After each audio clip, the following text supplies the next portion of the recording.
J'ai fait 302 291 € en avril 2024 et mon objectif avec cette série de vidéos, c'est de vous documenter l'évolution de mon business en ligne en étant le plus transparent possible sur les hauts. Ok. Elles abusent. Non, franchement, quand je dis trésor, j'aime bien les gens qui arrivent à l'heure, franchement, j'adore. Et les bas auxquels je fais face. Soit directement vers un call. Pour ta formation. Ouais.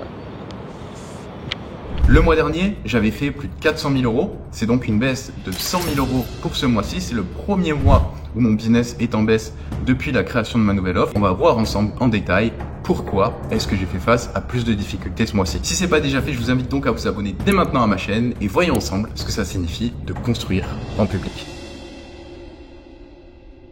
Vous le savez peut-être, avant de me lancer dans le business en ligne, mon rêve, c'était de devenir pilote de chasse. Et dans l'aéronautique, il y a une culture très forte de ce qu'on appelle le débriefing. Pour faire simple, après chaque mission d'entraînement ou réel, les pilotes de chasse ont pour habitude de faire un petit bilan sur ce qui s'est passé, les points positifs et les points négatifs. Le débriefing, c'est une super méthode pour comprendre les erreurs qu'on a effectuées et ne plus les refaire à l'avenir. Les pilotes ont pour habitude de partager leurs erreurs avec le reste de l'escadron de manière à ce que tout le groupe puisse s'élever. Évidemment, les enseignements tirés de chaque débriefing permettent de mieux préparer les prochaines missions. En tant qu'entrepreneur, chaque matin, lorsqu'on se lève, on est aussi aux commandes de notre propre aéronef. On est en quelque sorte le commandant de bord de notre business. Reprendre les commandes, c'est savoir prioriser, se concentrer sur l'essentiel et ignorer les distractions. Donc à l'image des pilotes de chasse, on va voir ensemble dans cette vidéo ce qui a bien fonctionné pour moi et ce qui a moins bien fonctionné pour que je puisse vous transmettre les erreurs que j'ai fait afin que vous ne les refassiez pas et que vous puissiez aussi me faire vos retours dans les commentaires afin que je puisse améliorer ma stratégie. Donc si on fait un premier bilan des chiffres de ce mois-ci, on se rend compte qu'on a fait un total de revenus de 302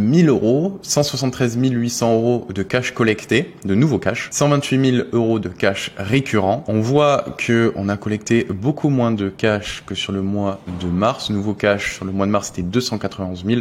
Donc on a eu une grosse baisse. Au niveau des dépenses, on a eu une augmentation et donc une diminution de notre marge. Ce mois-ci, on n'était qu'à 50% de marge. 153 000 € de profit avec près de 100 000 € de dépenses pour les salaires, un total de presque 148 000 € de dépenses. Si on compare un peu au mois de mars, sur le mois de mars, on avait un total de dépenses qui était à 125 000 €. Les salaires étaient à 170 356 €. Ce mois-ci, on était presque à 100 000 et le profit était de 278 000. Les marges étaient de 69%.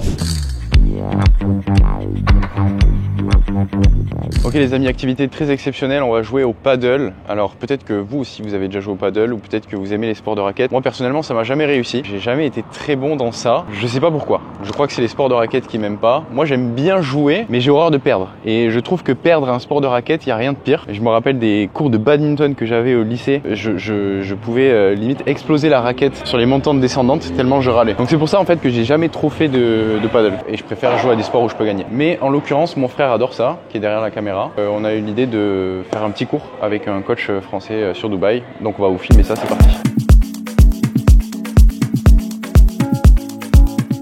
J'ai pas petit déjeuner ce matin, donc il faudrait que je prenne une petite barre de protéines. Tu prends quoi Val? Raquette. Tu veux une barre de protéines ou pas? Salut, enchanté Antoine. Louis. Ça va la forme? Ouais. Toi t'es coach? Ouais. En vidéo. Ça fait longtemps que t'es à Dubaï? 3 jours là. Ok. T'es de Lille de base? Non. En fait, j'ai fait mes études en Belgique. Ici, il y a beaucoup de gens qui jouent, c'est une bonne idée d'être venu. Je pense que tu vas pas avoir de mal à trouver des clients. Enfin, tout le monde peut y arriver en soi, hein. C'est pas ultra compliqué. Il faut juste, comme dans tout, être régulier. Au final, tu vois, toi, t'as la rigueur sûrement du sport, donc c'est un truc que tu connais. Moi aussi, c'est un truc qui m'a servi.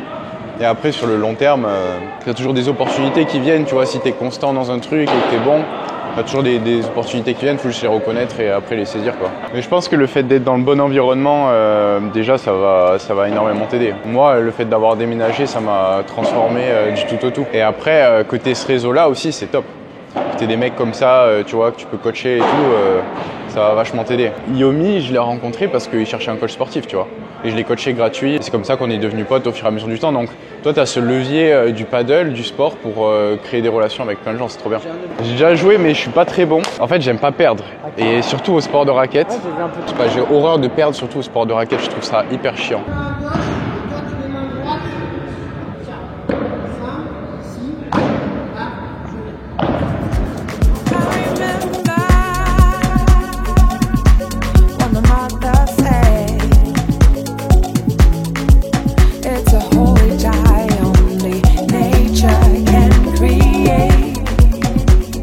les amis, on a fini l'entraînement de paddle. C'était très très bien. J'ai trouvé le meilleur coach de paddle de Dubaï. Alors si vous cherchez un coach, comment est-ce qu'ils peuvent te contacter les gens? Sur Instagram, C'est quoi ton Insta? Monsieur Marcel. Monsieur Marcel? Ouais. Ok. Bah les gars, si vous cherchez un coach, contactez-le. Il déchire. Moi j'étais une brette de base, je vous l'ai dit au début de la vidéo, j'aime pas les sports de raquettes. Là j'ai kiffé la séance et j'ai grave progressé, donc n'hésitez pas. Après le paddle, mon petit frère et moi, on allait manger un bout et on s'est retrouvé à faire une partie de baby-foot. Ça faisait longtemps qu'on n'avait pas joué au baby-foot. Et si vous avez un frère ou une sœur, vous savez à quel point la compétition est rude. Et donc ça donne souvent des scènes qui sont assez mythiques. Oh bah non, mais arrête, Le perdant paye le smoothie? Merci. Hein. Non, c'est la merde. Merci. Merci pour la générosité. Non, c'est la merde. Allez pas, franchement. Allez. À ta défaite. C'est pas vrai, c'est moi qui ai perdu. J'ai horreur de perdre. Oh bah non, mais arrête. Il a pas mis un seul but, c'est moi qui marquais contre mon camp à chaque fois. Parce que je tirais trop fort sur son mur et ça revenait à chaque fois dans mes buts.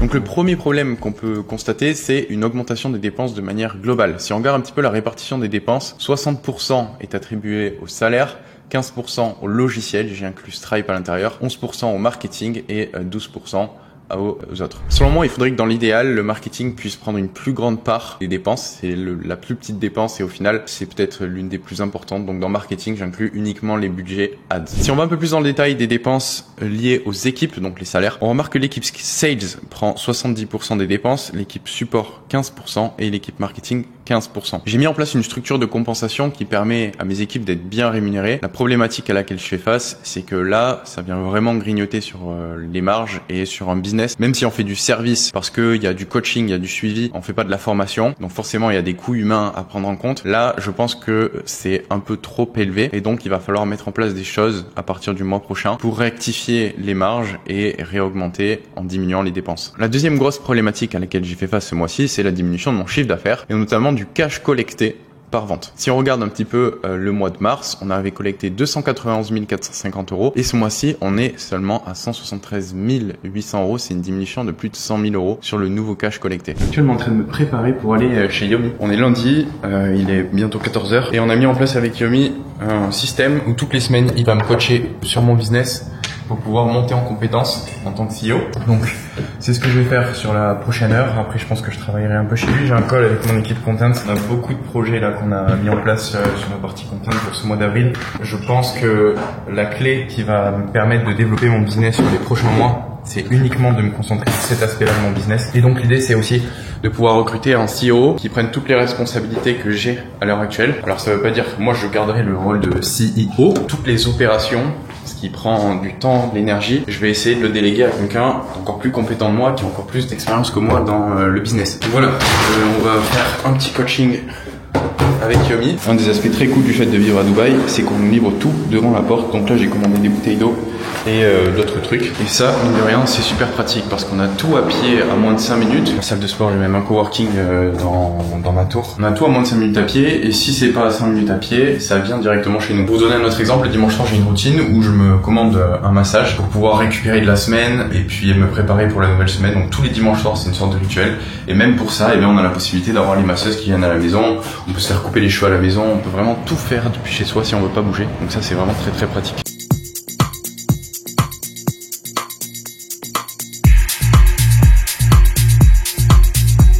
Bien arrivé à destination. Il a changé d'appart Yomi. Il a une terrasse qui est énorme. Et il a une vue incroyable aussi. Avec le Bourges là juste ici. C'est vraiment très stylé ici. C'est un appart sur 2 étages. Donc on va se mettre dehors pour travailler un peu.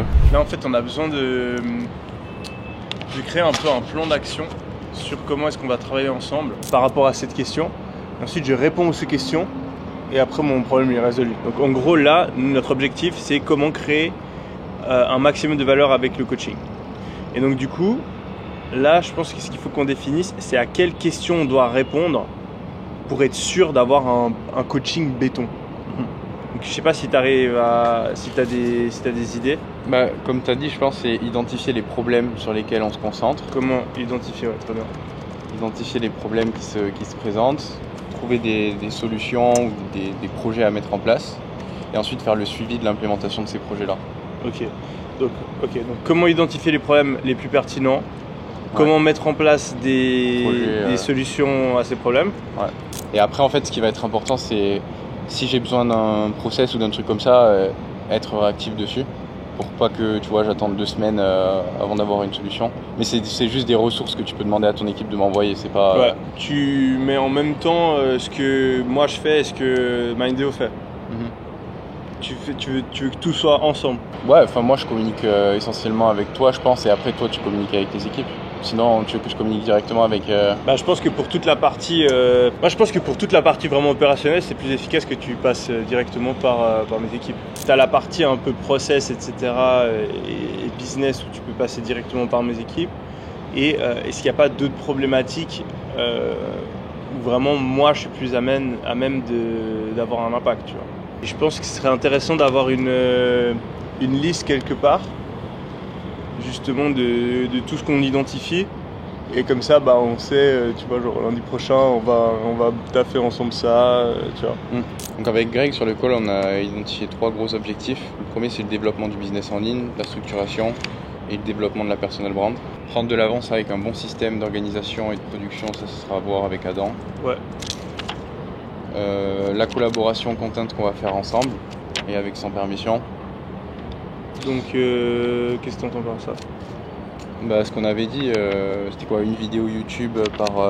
Ouais, ça c'est que ça pour toi c'est juste, il faut juste le faire, ou est-ce que cette stratégie tu penses que c'est intéressant d'y réfléchir, genre quel type de vidéo, comment, etc. ou pour toi c'est bon, il faut juste qu'on déroule?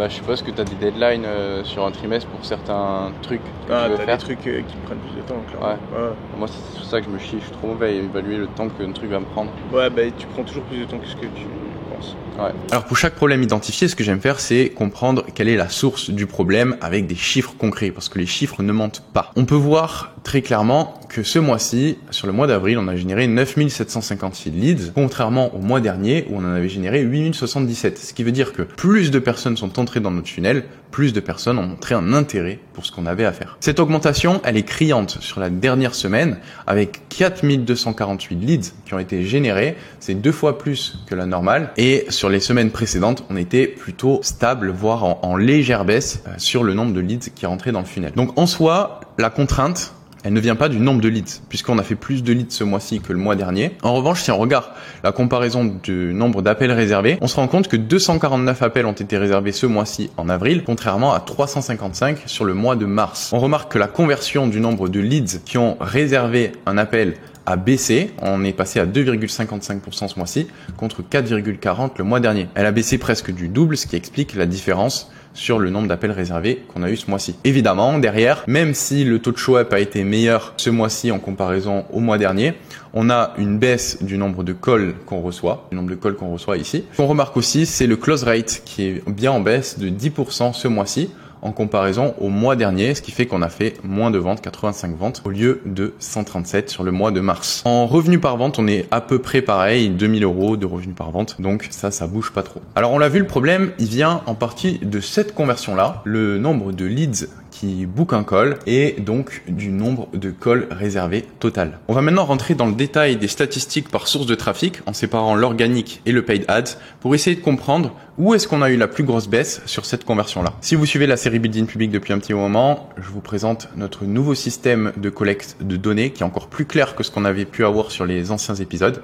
et qui va nous permettre d'interpréter les problématiques auxquelles on fait face. Si on rentre un peu dans le détail du volume de leads qu'on a eu sur le mois, on remarque qu'il y a eu une grosse hausse à partir du 26 avril et ça s'explique donc sur la partie organique et ça s'explique en partie parce qu'on a un réel qui a très bien marché sur TikTok avec 1,7 million de vues. Je vais annoncer à ma mère que... Il est sorti le 25. Sur Instagram aussi, on a eu à peu près les mêmes résultats. Peut-être pas 1 million de vues, mais voilà, une grosse augmentation grâce à ce réel. Et puis sur YouTube Short aussi ici. Donc, toutes ces raisons ont fait qu'on a quand même un pic de leads à ce niveau-là. Si on revient un petit peu sur les stats qu'on avait semaine par semaine, là donc on a TikTok, on remarque que sur les 3 premières semaines, on est en moyenne à 40 leads, 30 leads par semaine et sur la dernière semaine, on passe à 1051 leads. Pareil pour Instagram, on est plutôt autour de 200, 150 et la dernière semaine, on passe à 460 leads. Et si on revient sur notre premier tableau, on avait remarqué donc qu'en effet, on avait une grosse augmentation de leads sur la dernière semaine et que en partie, le nombre de leads avait augmenté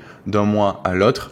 Ça vient donc en grande partie de ces posts qui ont bien performé. Donc ça, c'est un point positif. en organique, on a réussi à trouver des posts qui sont partis plutôt viraux. Celui-ci, celui-là. Sur TikTok, on a fait quand même pas mal de vues sur cette fin de mois. Maintenant, ce qui me pose un peu plus problème, c'est cette grosse diminution. Sur le mois de mars, donc M-1, on était à 101 ventes. Et sur le mois d'avril, on est à seulement 44 ventes sur tous les réseaux organiques qu'on a. Si on fait un petit zoom par réseau pour analyser, on se rend compte que sur Instagram, on a perdu 2 fois moins 60% des ventes qu'on faisait le mois précédent. Donc 22 ventes au lieu de 53. Sur TikTok, on a augmenté, en partie grâce au réel, au TikTok qui a bien performé. Sur YouTube, on a perdu 75% des ventes qu'on faisait au M-1. Par mail, on a aussi eu une baisse de 66%. LinkedIn, moins 50%. Et Twitter, on a augmenté. Ce qui me pose le plus de problèmes, c'est la partie Instagram et YouTube, puisque c'était nos 2 meilleures sources de trafic en organique. Et là, on a eu des grosses baisses. Et cette grosse baisse, on peut l'expliquer en partie par un choix stratégique que j'ai essayé de faire et qui n'a pas forcément porté ses fruits. J'ai essayé de publier sur ma chaîne plus de témoignages clients avec des podcasts, mais apparemment ça plaît beaucoup moins. On le voit, 4300 vues, 7600. Là où sur les, alors ça c'est les vidéos du mois de mai, mais sur les vidéos du mois de mars, j'avais plus fait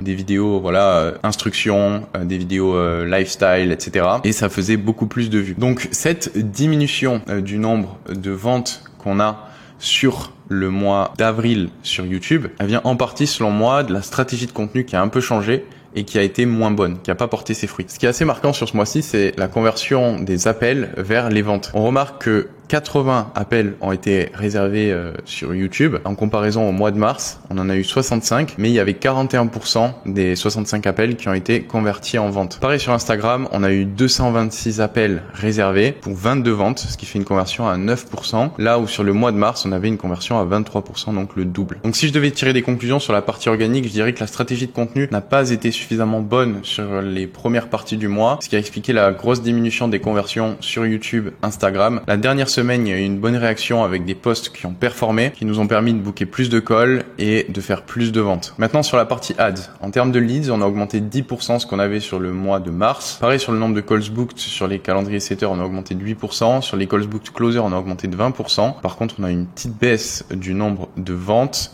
Donc la conversion des closers a été moins bonne. Ce qui nous rapporte le plus de ventes, c'est toujours le funnel A de Facebook Ads, derrière le funnel A de TikTok Ads, funnel B de Facebook Ads et funnel B de TikTok Ads. Si on fait une analyse de toutes les plateformes Ads confondues, on a un ROAS de 4,90 avec un spend à 17 000 euros, plus de 17 000 euros, 66 702 euros de profit brut. Et donc si on compare au mois dernier, on se rend compte que sur les ads, on avait fait 72 000 euros de profit brut avec 4,78 de ROAS. On avait dépensé sûrement un petit peu plus. On avait dépensé 19 000 le mois dernier. Ce mois-ci, on a dépensé 17 000. Donc, c'est pas là où on a vraiment eu les plus grosses baisses. Si on est objectif, on se rend compte que c'est surtout sur la partie organique, en fait, qu'on a perdu une grosse partie du revenu qu'on avait généré le mois passé. Le meilleur ROAS qu'on a ce mois-ci, il est sur le funnel ad Facebook Ads, 7,31.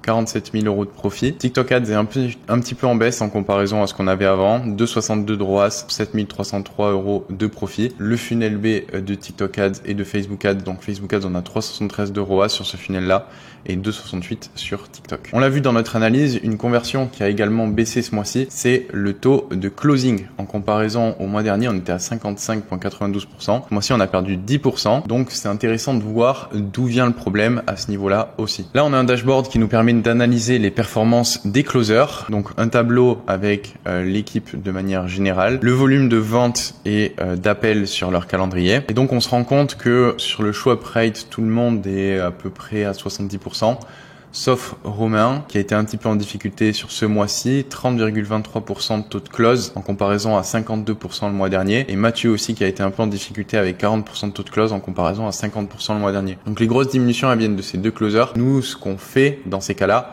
c'est que on fait un management plus serré pour vraiment suivre leur performance. En l'occurrence, pour Romain, c'était en grande partie, donc là on a les stats de Romain en grande partie parce qu'il avait sûrement pas pris de vacances depuis un petit moment. Donc là il est parti en vacances pour 2 semaines et on va voir comment est-ce qu'il performera à son retour. Et voilà, on peut voir là sur les différentes semaines du mois d'avril qu'il était relativement bas en comparaison à ce qu'il avait fait sur le mois précédent. Et Mathieu, c'est des performances qui sont un peu en dents de scie. Sur la première semaine, il collectait peu d'argent par vente. Il avait 50% de taux de close. Sur la deuxième et la quatrième semaine, il a eu des diminutions de ses taux de close. Donc, des performances qui sont un peu irrégulières. Donc voilà, je viens juste de rentrer chez moi après être allé chez Yomi pendant 1h30, 2h. C'est toujours intéressant d'avoir sa perspective et son point de vue sur pas mal des sujets, des problématiques auxquelles je fais face. Maintenant, il est bientôt 16h et je vais avoir un call avec mon équipe contenu. On a défini les OKR sur le trimestre numéro 2, donc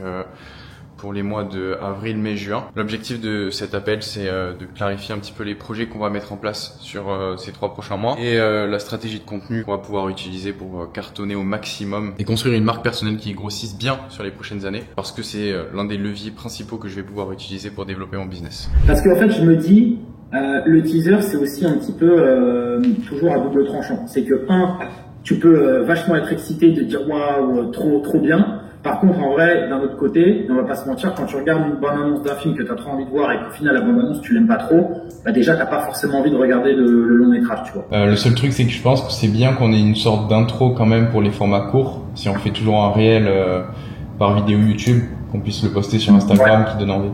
Là, je pense qu'on a un teaser qui est pas trop mal parce que Antoine, vu que t'as énormément filmé, il y a des moments où tu te libères plus et ça se ressent dans certains rushs. Alors, c'est la vision et j'ai essayé de clarifier aussi tous les projets qu'on avait brainstormé avec Lucas. 2026-2028, donc il y a 3 objectifs, développer le business en ligne, structurer le business et développer la personal brand. Donc nous, on va travailler sur ça ensemble. Les key results que j'aimerais qu'on atteigne d'ici 2026-2028, c'est plus d'1 million d'abonnés sur YouTube, plus d'1 million sur Insta et TikTok, plus de 100 000 sur LinkedIn et Twitter, et être reconnu et faire des ventes à l'international. Prendre de l'avance avec un bon système d'organisation et de production, donc ça, on est en train de le mettre en place. Lucas en a la responsabilité. Alors vous l'avez peut-être remarqué, le coût de la vie augmente rapidement. À titre d'exemple, sur les 5 dernières années, le prix des voitures a augmenté de 41%. Uniquement sur l'année dernière, le prix de l'alimentation a augmenté de plus de 12%. Entre 2013 et 2023, c'est-à-dire sur les 10 dernières années, les prix moyens de l'immobilier ont augmenté de 30%.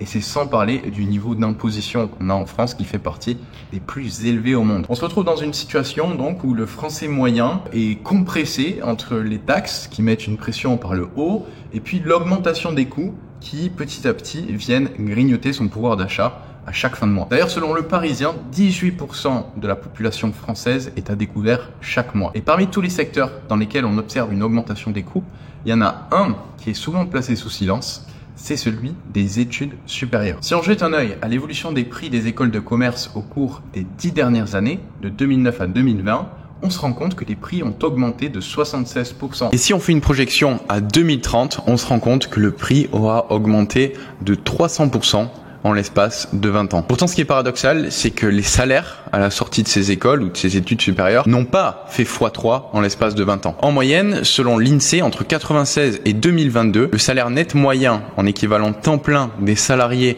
dans le secteur privé a augmenté de 14,1% en euros constants, c'est-à-dire une augmentation de 0,5% par an en moyenne. Et j'ai voulu prendre un exemple très concret avec l'école de commerce l'EM Lyon, qui est, je crois, 4e dans le classement. En 2009, le prix de l'EM Lyon, il était de 23 500 euros. Le salaire moyen à la sortie, il était de 45 000 euros bruts par an. Ce chiffre, il inclut à la fois les salaires fixes et les éventuelles primes. D'accord, c'est les deux. En 2009, un étudiant qui souhaitait rembourser son prêt sur 10 ans, donc de 23 500 euros, allait payer des mensualités à 223 euros par mois. En 2024, les frais de scolarité pour aller à l'EM Lyon sont à 55 575 euros. Le salaire moyen à la sortie, il est de 52 000 euros bruts par an. En 2024, un étudiant qui souhaite rembourser son prêt sur 10 ans devra payer des mensualités à 524 euros par mois, c'est-à-dire plus du double de ce qu'il devait payer en 2009. On avait dit 223 euros par mois en 2009. Pour la même durée, pour 10 ans. Pourtant, le salaire, il n'a pas doublé. Il est passé de 45 000 euros bruts par an à 52 000 euros brut par an. Et si on fait une projection à 2030, les prix de l'EM Lyon seront de 71 419 euros. Le salaire moyen à la sortie en 2030 sera à environ 60 000 euros brut par an. En 2030, un étudiant qui souhaite rembourser son prêt sur 10 ans devra donc payer des mensualités à hauteur de 676 euros par mois, plus du triple en comparaison à ce qu'il aurait dû payer en 2009 sur la même durée. On se rend compte donc que sur 20 ans, les frais de scolarité et les crédits mensuels que devront rembourser les étudiants ont triplé, là où les salaires moyens bruts ont augmenté seulement de 33%. Donc d'un côté, on a 300% d'augmentation des frais de scolarité, et d'un autre, on a seulement 33% d'augmentation des salaires. Et si les écoles augmentent leur prix, c'est pour une raison toute simple, parce qu'elles veulent faire plus de chiffres. À titre d'exemple, les frais de scolarité en 2023 de Neoma Business School, ils étaient de 46 200 € et les recettes réalisées s'élevaient à près de 32 millions d'euros sur l'année. L'EM Lyon, c'est près de 28 millions de recettes réalisées sur l'année, et je vous mets à l'écran les différentes recettes qui sont réalisées par les écoles de commerce partout en France. Le constat qu'on peut faire, c'est que le système éducatif traditionnel n'offre plus les retours sur investissement qu'il offrait à nos parents. Les règles ont tout simplement changé. Aujourd'hui, ce système, il enferme notre génération dans un schéma où ils devront travailler tous les mois uniquement pour pouvoir rembourser les crédits qu'ils ont contractés durant leurs études, et ça jusqu'à la retraite. On le voit, le taux de chômage chez les jeunes diplômés, même avec des masters, explose, et pourtant depuis tout petit on nous rabâche qu'en travaillant bien à l'école, on aura une belle vie avec un beau salaire et une bonne situation. Alors le monde commence à ouvrir petit à petit les yeux sur la supercherie. Pour preuve, le marché de l'éducation à échelle mondiale, ça représente 10 trillions de dollars. L'éducation, les formes d'éducation traditionnelles à l'école, dans les études supérieures, c'est 850 milliards de dollars. Le marché, il est en baisse de 6% par an, ce qui représente une baisse de 50 milliards de moins par an. A contrario, le marché de l'e-learning, c'est-à-dire de l'éducation en ligne, c'est un marché qui est valorisé à 250 milliards à l'heure actuelle, et il est en hausse de plus de 20% par an, ce qui représente une hausse de plus de 40 milliards par an. Donc d'un côté, on a le marché de l'éducation traditionnelle qui perd 50 milliards de moins par an, parce que de plus en plus de personnes se rendent compte que l'éducation traditionnelle n'offre plus les retours sur investissement qu'elle promettait par le passé. Et de l'autre, cette forme d'éducation alternative qui est en pleine croissance, plus 40 milliards par an, et qui continue de se développer. En 2020, le marché de l'e-learning, il pesait 144 milliards de dollars. Forbes prévoit qu'il atteindra 325 milliards de dollars en 2025 et 375 milliards en 2026. Donc la croissance de ce marché est absolument exponentielle. La raison, elle est toute simple. Apprendre en ligne, c'est devenu plus commun que jamais, et de plus en plus de gens se tournent vers cette solution. À titre d'exemple, en 2020, il y avait déjà 310 millions d'apprenants en ligne, et ce chiffre a dépassé les 500 millions en 2023. Personnellement, c'est en 2021 que j'ai découvert cette opportunité de pouvoir apprendre des compétences directement depuis derrière mon ordinateur, et grâce à ces compétences, j'ai démarré un business en ligne qui m'a permis de passer en 3 mois de 0 à plus de 10 000 € par mois à seulement 21 ans. Et depuis maintenant plusieurs mois, j'aide des formateurs et des coachs en ligne à eux aussi pouvoir profiter de cette opportunité en enseignant une passion ou une compétence qu'ils ont déjà à un groupe spécifique de personnes. Pour vous donner un ordre d'idée, moi en 2021, c'était le fitness. Je m'étais entraîné pendant près de 5 ans seul de mon côté, j'avais obtenu des bons résultats. J'étais pas un expert surqualifié, mais j'en savais plus que 99% des gens pour pouvoir être en forme, et donc j'ai construit un programme de coaching en ligne qui m'a permis de devenir libre financièrement. Aujourd'hui, grâce aux nouveaux outils qu'on a à disposition, comme l'intelligence artificielle, les réseaux sociaux, c'est devenu plus simple que jamais de toucher un large groupe de personnes et de pouvoir vendre des offres en ligne qui sont liées aux compétences qu'on a déjà. Et pour vous donner un ordre d'idée d'à quel point ça fonctionne bien, on se retrouve sur mon écran. Je suis dans le canal Slack dans lequel les coachs qui travaillent pour moi et qui accompagnent mes élèves partagent les réussites des personnes qui les accompagnent. Et donc là, on est à la date du 1er avril et tout ça, ce sont que des résultats de clients sur le mois d'avril. Donc là, on est seulement au 3. Voilà, première vente à 990 € pour Ronan. Antoine, 20 000. Deuxième vente sur le mois d'avril. 11 élèves dans notre accompagnement. Là, donc, qu'est-ce qu'on a ici? On en a beaucoup sur WhatsApp. Nouvelle vente dans la poche pour Nicolas. Vente de 990 €, paiement en 4 fois. Vous voyez, on est juste le jeudi 4 avril. Et à chaque fois, je remets pas les mêmes, c'est pas les mêmes personnes. Clément, yes, tout va bien. Je viens de dépasser les 80 000 € de CA contractés depuis mi-décembre, donc top. Comme vous pouvez le voir, c'est à chaque fois de nouvelles personnes. 3 appels, 3 ventes pour Johanna. Pour parler de chiffres, là, donc j'ai fait 3 fois 690 € en 4 jours. Donc vous pouvez voir que la méthode fonctionne, qu'il y a un vrai marché pour des personnes qui ont un savoir, une compétence et qui souhaitent la monétiser. Avec les réseaux sociaux, ça n'a jamais été aussi simple de pouvoir démarrer un business en ligne et de transformer sa passion en profit. Alors aujourd'hui, c'est l'anniversaire d'un pote à moi, joueur de poker professionnel. Vous connaissez peut-être, c'est Yo Viral. Elles abusent. Non, franchement, quand je dis 13h, j'aime bien les gens qui arrivent à l'heure, franchement, j'adore. Du coup, il a booké un yacht pour la journée. On va aller du côté de la marina à Dubaï.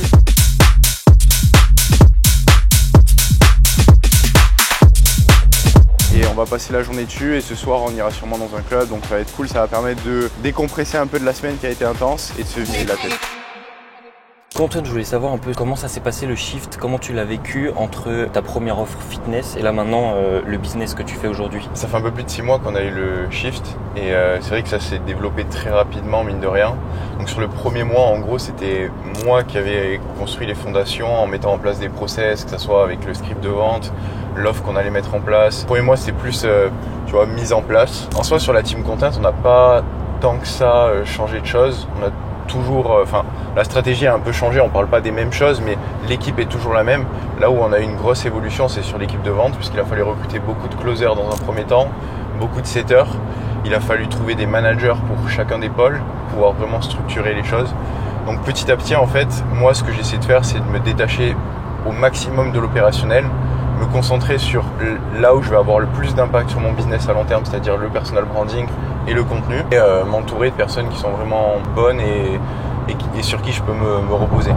Donc là, l'idée, ça a pas mal changé puisqu'on est passé de, je pense, 7 personnes dans l'équipe à plus de 30. Donc forcément, il y a plus de problèmes, plus d'imprévus. Tu vois, par exemple, le mois dernier, on a eu un closer qui vendait ses propres offres en parallèle de vendre mes offres. C'est-à-dire qu'il avait les calls qui arrivaient sur son agenda et toutes les personnes qui lui disaient non pour prendre notre offre, il essayait de les downsell sur son offre.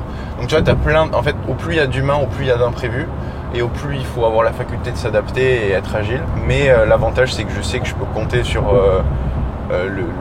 les managers qui, eux, sont vraiment loyaux et qui se donnent à 100%. Donc ça, c'est bien. Après, au niveau perso, forcément, j'ai gagné beaucoup plus d'argent que ce que j'en gagnais sur les derniers mois, sur l'année dernière. Mais mon style de vie a pas tant évolué que ça. Je me suis fait quelques plaisirs, tu vois, j'ai pris des billets d'avion en first pour aller à Courchevel, des choses comme ça. Mais je pense pas être dans l'excès en comparaison à l'évolution de revenus que j'ai. Ma priorité là, c'est vraiment de me sécuriser et d'investir l'argent que je peux mettre de côté. Là, j'ai un peu plus d'1 million et l'idée, c'est de pouvoir investir ça d'abord dans des ETF et dans un second temps dans de l'immobilier. Mais je garde quand même l'envie, tu vois.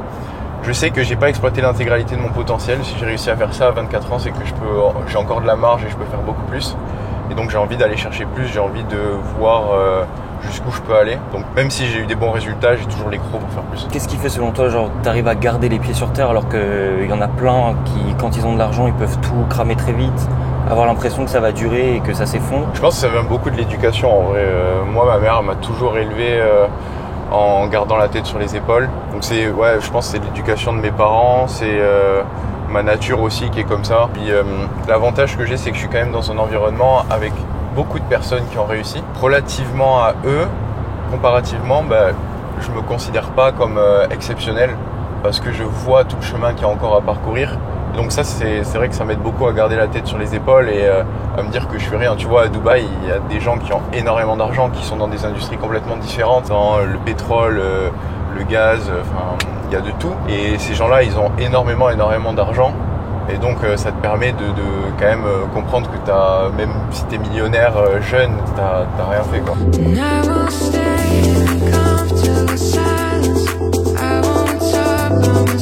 Et toi, c'est quoi un peu les steps dans ta tête? Par exemple, quand la plupart des gens, quand ils vont entreprendre, ça va être de briser certaines barrières qui leur permettent d'atteindre les premiers 10 000 euros, des choses comme ça. Toi, c'est quoi aujourd'hui au stade où t'en es, les barrières que tu peux avoir dans ta tête? C'est quoi les objectifs que tu veux débloquer, que tu sais pas encore comment atteindre? Moi, ce que j'aimerais faire, là, c'est 1 million par mois. C'est pas tant pour l'argent en soi, c'est plus pour la performance. Tu vois, le fait de me dire que j'ai réussi à construire un business qui fait 8 chiffres par an, je trouve que c'est un bel accomplissement. Et les steps, les barrières auxquelles je fais face, je pense que c'est que ma personal brand est pas encore assez importante. Et donc, il faut que je mette l'accent sur ça. Les autres barrières, c'est que je pense que j'ai besoin d'un COO dans mon business, c'est-à-dire quelqu'un qui s'occupe vraiment de tout l'opérationnel pour que je puisse me concentrer uniquement sur l'essentiel et puis potentiellement lancer de nouvelles offres. Là, je me suis associé avec Yomi du coup le mois dernier et on a pas mal de projets ensemble, donc ouais, je pense que si j'arrive à la fois à garder mon focus sur l'essentiel et à lancer de nouvelles offres, à aller chercher de nouveaux marchés, je pense que ça peut être cool. On va passer... Tu connais Swiffer, le truc pour la poussière là? Bien arrivé, Antoine? Ouais, nickel. Le bateau il est juste là. Ça va être cool. Il fait chaud. Ça va être sympa. Les appareils photos. is that I have a very obsessive mindset, and so when I like something, I can just do only that. And so gambling is very dangerous for me. Unboxing. J'ai reçu un cadeau. Waouh. Wow, Avenue Montaigne, Paris. That's why, because I'm French, hein? Yes. Ah, yeah. I love Dior, of course. I'm French. Of course, Givenchy, Dior, Vuitton, all French brand, hein? Voilà. Portefeuille Gucci, t-shirt Dior. Voilà, le cliché de Dubaï, bah on est vraiment à Dubaï, mais... Non, mais c'est des beaux trucs, hein, putain, je suis vraiment content. Bon, ça va être une bonne journée aujourd'hui. Sur le yacht, et ouais, grosse journée. Ça va partir en couille. There's something about you. There's something about you. There's something about you. There's something about you. There's something about you. There's something about you. There's something about you. There's something about you. David Goldshare, mix. Ah, tu le fais trop bien, putain. Tectonique. Keep it together, let's try to keep this thing.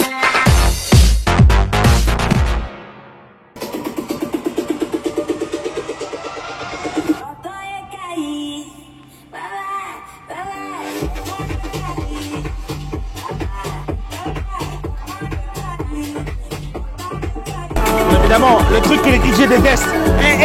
Est-ce que tu pourras jouer ça? Took my heart and you held it in your mouth, and with a word, all my love came rushing up, and every whisper, it's the worst. So I'll put my faith in something unknown.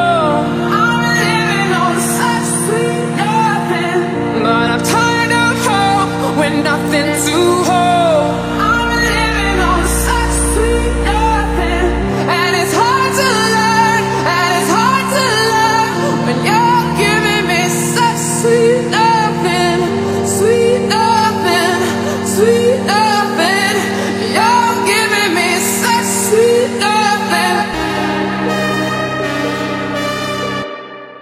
Il faut savoir aussi qu'on traque les résultats de chacun de nos clients avec notamment leur satisfaction, leur note de satisfaction moyenne, à quel point ils nous recommanderaient à l'un de leurs amis, donc c'est le NPS, et le chiffre d'affaires qu'ils contractent par mois en moyenne. D'accord? Donc c'est le chiffre d'affaires total contracté par tous nos clients divisé par le nombre de clients qu'on a à l'heure actuelle. On se rend compte qu'on est sur une note supérieure à 8 pour la satisfaction. Donc là, c'était l'année dernière, octobre, novembre, décembre 2023. Là, on est sur janvier 2024, février, mars, avril, mai. Ce qui est intéressant, c'est de voir l'augmentation des résultats du chiffre d'affaires moyen contracté par mois par nos clients. Donc, on était parti à 4 395 € en début d'année. Et mon hypothèse, c'est que on a augmenté les prix à partir de mars. Et donc, qui dit augmentation des prix, dit plus d'investissement de la part des clients qui rejoignent. Et également plus de personnes qualifiées et vraiment motivées pour démarrer un business qui rejoignent, et donc augmentation des prix progressive. Donc là, sur les 3 derniers mois, en moyenne, les personnes qui rejoignent le programme font entre 5 et 7 000 €. Alors, vous l'avez vu sur ma chaîne YouTube, j'ai tourné pas mal de podcasts avec certains de mes élèves. Vous les avez là en partie. Je vous mets aussi l'extrait d'un podcast que j'ai enregistré avec Lorenzo, qui a obtenu des super résultats. En fait, j'ai toujours rêvé grand. Je voyais des Lamborghini, je voyais des gens à Dubaï. Je me suis dit, faut que je sois comme eux. Et en fait, il m'a appelé au moment où, en fait, moi, j'avais appelé l'école, mon alternant. J'ai dit, bon, vas-y, ça me saoule, j'arrête. Flemme. Et donc, du coup, il m'a dit, est-ce que t'es chaud de me rejoindre à Bali pour commencer à scale vraiment et à commencer à vivre, quoi, tout simplement. Agence OnlyFans, ça fait combien à peu près par mois? Ça fait à peu près 20K, ouais. 20K. Et le business de coaching? Un peu plus de 30K, ouais. Ok. Des idées de niche dans lesquelles vous pouvez vous lancer grâce à cette opportunité, il y en a plein. Si vous n'en avez pas encore à l'heure actuelle, envoyez-moi niche en DM sur Instagram et je vous enverrai une liste et je vous montrerai comment est-ce que vous pouvez trouver des idées qui sont validées par l'intelligence artificielle pour vous lancer dès 2024. Dans cette soirée, je prépare mes affaires pour un nouveau voyage vers Paris. On a de nouveau une semaine de podcast prévue dans la capitale avec des invités tous plus intéressants les uns que les autres.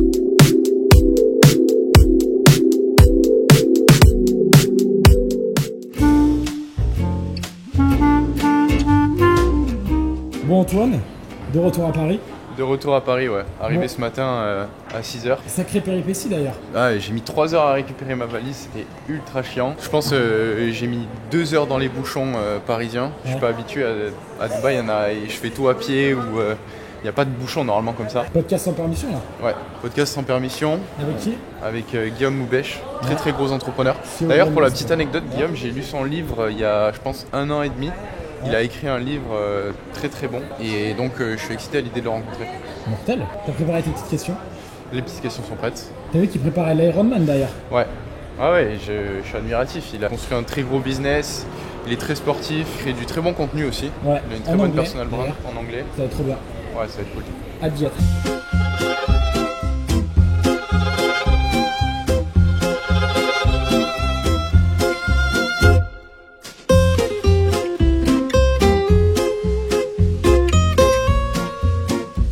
Ouais. Ce serait incroyable. Ce serait incroyable comme truc. Tu sais, tu dis, bon, le job c'est bon, mais par contre, les cheveux, là, va falloir changer. Il a été chercher les meilleurs tailleurs. Ah putain. C'est bien, il est réactif pour moi. Le lendemain, gaz sur sa tête. Ça va. Ça va? Tu vas bien? À la forme. Eh monsieur, vous êtes millionnaire ou pas? Non, pas encore. Est-ce que le dropshipping c'est mort? Et là, le mec il montre un groupe Telegram. Mon premier message c'est salut, c'est Ous. On va faire des copy trading. Évidemment, dans sans permission, je dis que c'est de la merde, mais vous savez, c'est pour les moldus. Ah putain. Et je me suis dit, mais ils sont malfaisants ces mecs. C'est infernal.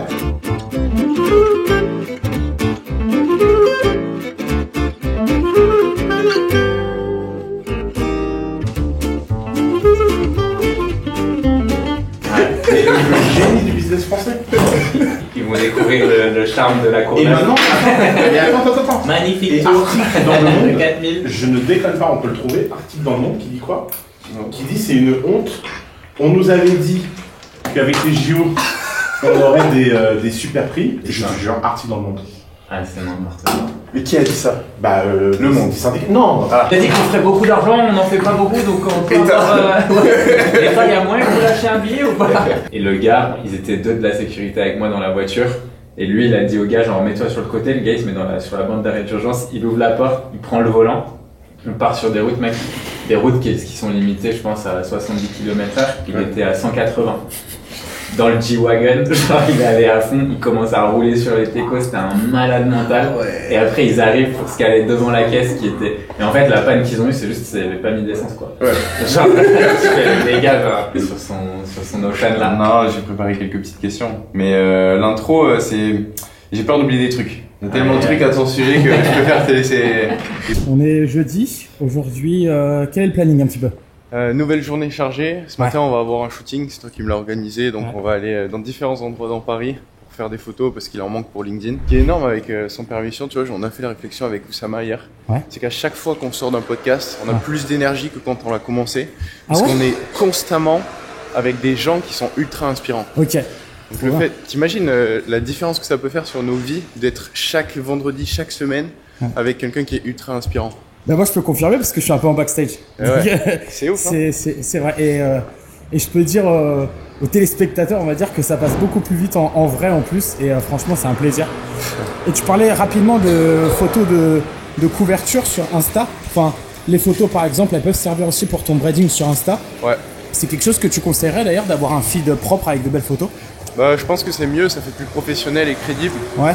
À choisir entre avoir un feed un peu à l'arrache et dégueulasse. Ouais. Et un truc clean, moi je préfère choisir l'option clean pour mon branding. C'est quoi un peu pour l'instant ton avis sur ton séjour parisien là? Il y a pas mal de péripéties. Hein. C'est compliqué. Hein. Ouais, c'est vrai. Hein. Hier on s'est retrouvé au milieu d'une manif de la CGT.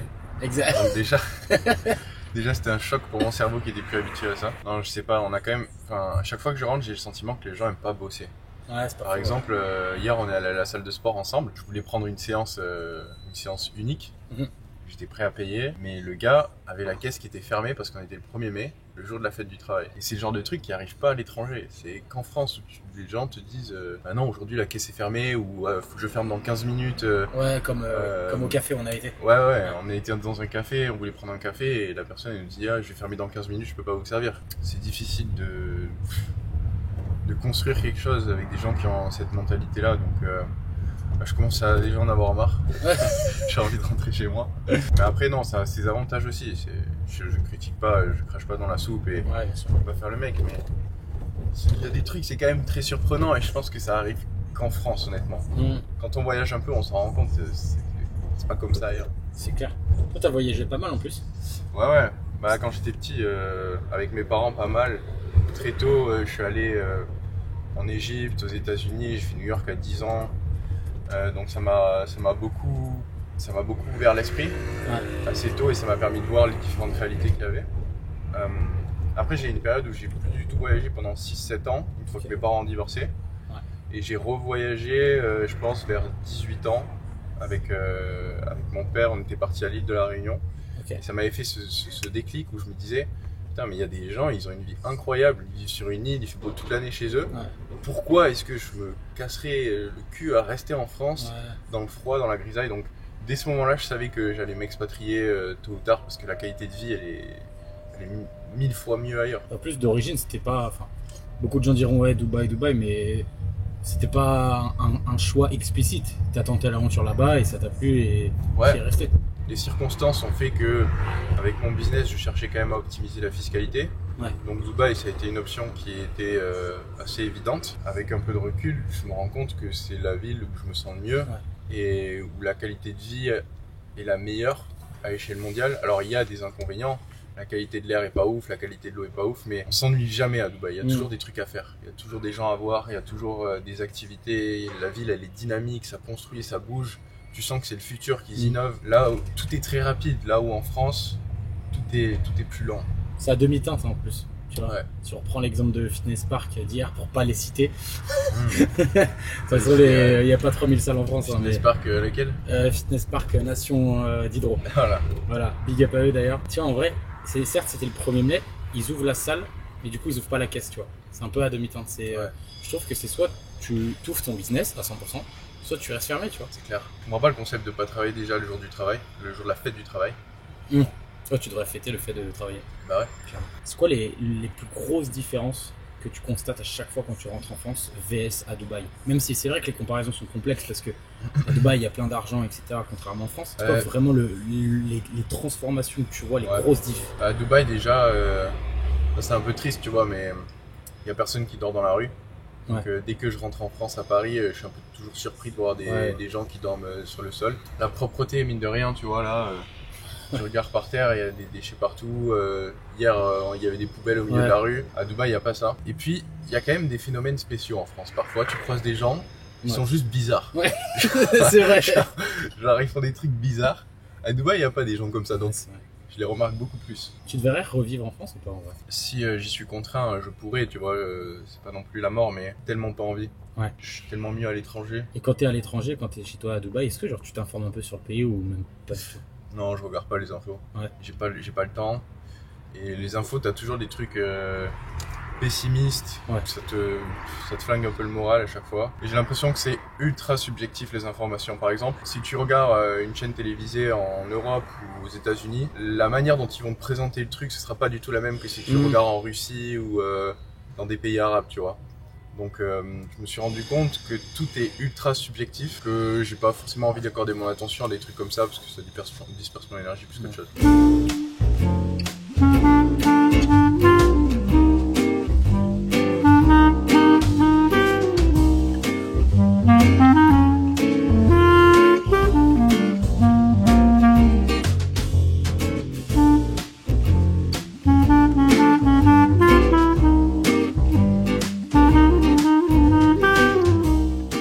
Bon Antoine, est-ce que tu es un peu à l'aise? C'est la première fois ce genre de shooting, comment tu le ressens? Non, j'avais déjà fait, alors il y a peu de gens qui le savent, mais quand j'avais 20 ans, j'avais été pisté par une agence de mannequins.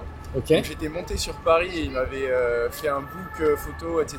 Donc j'ai déjà une petite expérience de mannequin avec un book et des shootings. Mais après je fais pas tous les week-ends non plus, donc c'est pas hyper évident.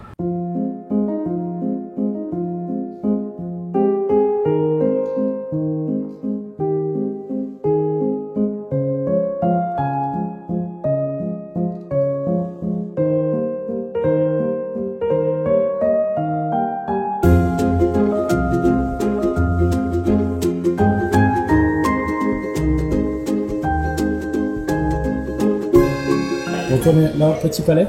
Ouais. Deuxième spot photo. Ouais. Comment ça se passe pour l'instant? Bien, bien. Je suis très à l'aise, le photographe est très bon. Théo a de l'expérience, donc c'est facile. C'est un bon modèle aussi. C'est un bon modèle. Il pose bien, il pose Tu dis très ça bien. parce qu'il va te payer. Oui. Non, c'est faux. Bon, Théo, rapidement, toi, t'as travaillé avec qui? J'ai travaillé avec Léna Mafouf, Marcus, son meilleur ami, et puis après Club Pancake avec Hugo Philippe, etc. Trop bien. Ouais. Et pour l'instant, cliché? Pour good. l'instant, ouais, ça marche bien. Et puis même là, les photos qu'on fait, franchement, ça me plaît bien. Donc, Hâte de voir le résultat. trop cool. Bon, on est parti, deuxième spot. Let's go.